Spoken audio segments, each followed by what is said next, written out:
Hey nerds, it's Tiri. Welcome back to my show. Topics of today include things you might want to know about gearing up in patch 7.2 in World of Warcraft, changes to gear and class weapon traits, upcoming PvP event with the devs, the journey to new artifact appearances in patch 7.2, UI improvements, and speculated release date for patch 7.2. First, regarding classes, Druids, Hunters, and Death Knights received new spell animations in patch 7.2. You can see all three in the PTR right now, but WoW had made a video of the Druid changes comparing the spell effects in the PTR to the spell effects in live servers. I will notate this video in the cards right here. World of Warcraft lead game designer Matt Goss, who oversees itemization among many other things in the development of World of Warcraft, was interviewed and answered many questions about itemization by Josh Allen over at mmo-champion. Of course, that video is in the cards. I'll go over a couple of my favorites, and then you can check out the video or the summary by Wowhead to find out the rest for yourself. In this interview, Matt Goss is asked about the secondary stat adjustments they made in 7.1.5 and if they were happy with them. His answer was that they're pretty happy with the fact that it's improved things, they feel good about it, but they don't feel like it's perfect. It's hard to make drastic changes because it could easily screw up itemization for players and make one item clearly the best and all the rest garbage. So it's one of those ongoing things that continue to try to improve. Matt was asked if they plan on continuing to add mini sets, such as the one including the Chrono Shard. They like what the 2-set feel has done with the 2-set bonuses, giving that item a special flavor or reason to get the item and then go find the other set piece from another dungeon. They like how that's affected the game and they plan on doing more of that in the future. Lastly, Matt confirmed that the ability to scale heirlooms to 110 will not be coming in patch 7.2 but will be coming soon. Check out the video or the link for the full interview. Regarding class and artifact traits, Wowhead has an updated post of all class and artifact traits for 7.2 in World of Warcraft. Link in the description. One thing to note is that all classes have a 10% buff of important stats for them, such as armor, stamina, healing, or damage. We also have an updated gearing up in patch 7.2. I've talked about a lot of the stuff, such as the Broken Shore tokens and upgrades, things you can buy with nether shards. I've spoken a bit about craftable legendaries and dungeon drops. Let's go over a couple of new things and then I'll link in the description for the full overview.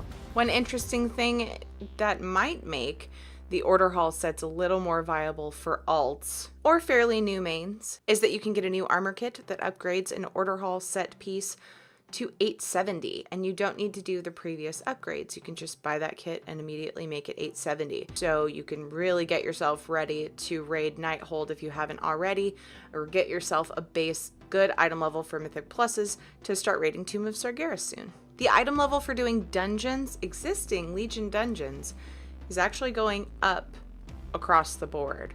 So doing normal mode dungeons, you can get 825 pieces of gear. Heroic is being increased to an 845 base item level, and non-key mythic dungeons will be increased to 865 item level. Dungeons that cannot be queued for as heroic and are only on mythic will be queuable as heroic, Court of Stars, Archway, and the split version of Karazhan. We will also be able to do Karazhan on Mythic Plus, split version, upper and lower, so that means your weekly cache can include Karazhan items. Bear in mind, Tomb of Sargeras is not being released with patch 7.2, but when it is released, the weekly cache item level should go up. I've talked about most of the other stuff in this gearing up in patch 7.2 overview, so I will link it in the description if you want to know more, and I will probably also find previous videos that I've done and put them in the cards. PvPers might be interested in this event tomorrow, Thursday, March 23rd, between 3 and 5 p.m. Pacific time. Developers and others from the Blizzard team will be queuing up for arena skirmishes on the public test realm. All you have to do to join them is queue for PvP skirmishes on the PTR between 3 and 5 p.m. Pacific time, again Thursday, March 23rd, and any of the developers will be marked with the guild title Blizzard Alliance or Blizzard Horde. In patch 7.2, new class challenge appearances will be available for every class, and they will have a different challenge you can do once you meet the requirements. The requirements include being level 110, having 35 artifact traits purchased, and to complete the quest line coming in patch 7.2, which requires you to build the Mage Tower. Going through the Broken Shore, you will come across this quest line. Once you complete it, you can do your class challenge. Doing the class challenge then unlocks the first artifact appearance of 4. The second in this tier is unlocked when you kill Jaden on heroic mode. The third by winning 10 rated battlegrounds. Ugh. And the fourth by killing all Legion bosses. And for you achievement whores out there, you get the achievement A Challenging Look. Here we have a preview of some of the artifact appearances coming with the class challenge quest: the Affliction Warlock, Outlaw Rogue, and Unholy Death Knight. We don't know what the class challenges specifically are yet. I'm sure that's soon to come. There have been lots of UI improvements collected and put on the internet for our eyeballs to behold. I'm going to go over a few of them, and then I'm going to link you in the description so that you can see the rest for yourself, one of which is pretty nice, although I use World Quest Tracker. Any world quest that counts towards an emissary in patch 7.2 will be much more obvious with a big glowy border around it. They are sprucing up while also decluttering the in-game calendar. Anytime you're looking at a vendor in patch 7.2 and you don't have the currency for an item, it will be grayed out. In your equipment manager, now this is pretty nice.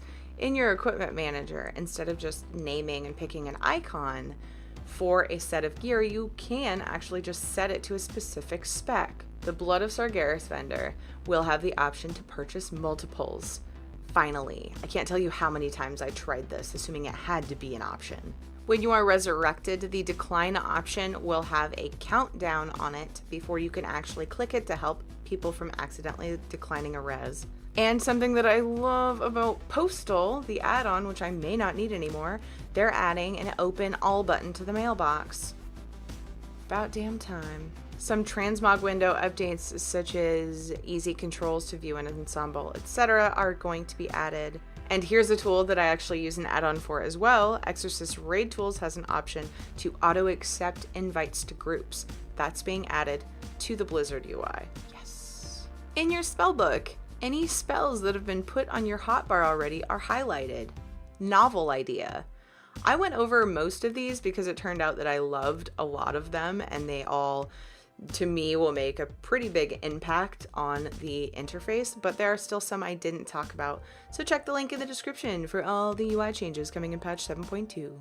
Finally, we have some speculation, some actual speculation with grounds and reason behind it on when patch 7.2 could be released for World of Warcraft. The speculation is that patch 7.2 might be released on March 28th or April 4th. One reason behind this is that a recent PTR build was marked as a release candidate, and typically when they start doing that in PTR patches, the release of the patch is within 2 weeks. Another heads up as to how this might be possible is that they have already started releasing content in the background downloader for the patch. My daughter has decided that I'm done making this video, which is sorta true because I have editing to do, but I am done recording, so thank goodness for that. So with that, I leave you. Thank you all so much for watching. I hope you enjoyed this video. Thank you for the support. Drop me a like if you liked the video, comment on any of the topics I've talked about today, and subscribe if you haven't already. Check back every Wednesday for news and gaming videos in between. I live stream a bunch. My schedule is on my Twitch page, twitch.tv/Tirinei. Also follow me on Twitter to see any rando streams that might pop up. So until next time, take care of yourselves. Thank you so much. I love you all. Bye-bye.